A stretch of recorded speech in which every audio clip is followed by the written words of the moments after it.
মৃত্যু চিন্তা আমাদের বারবার করে করবার কথা স্বামী বিবেকানন্দ বলছেন।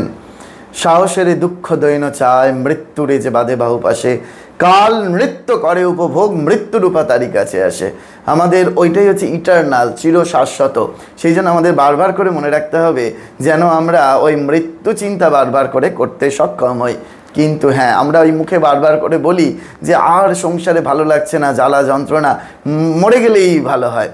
বলুন, কোনো ক্ষতি নেই, কিন্তু তার আগে এটা যেন আমরা প্রার্থনা করি ভগবানের কাছে, মৃত্যু আসুক, আমি কোনো ডরাই না, আমি কোনো ভয় পাই না, কিন্তু হে ভগবান, ঠিক তার আগের মুহূর্তে আমায় তোমাকে দর্শন দিতে হবে, তোমাকে কোলে করে এসে আমাকে নিয়ে যেতে হবে।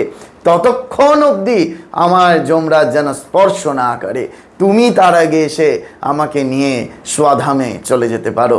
সেই জন্য এইরূপ প্রার্থনা ভগবানের কাছে আমরা দৃঢ়ভাবে যাতে করতে সক্ষম হই, প্রচেষ্টা করতে পারি, সেটার চেষ্টা করব। সকলে আমরা এই দিকেই ধাবিত হব।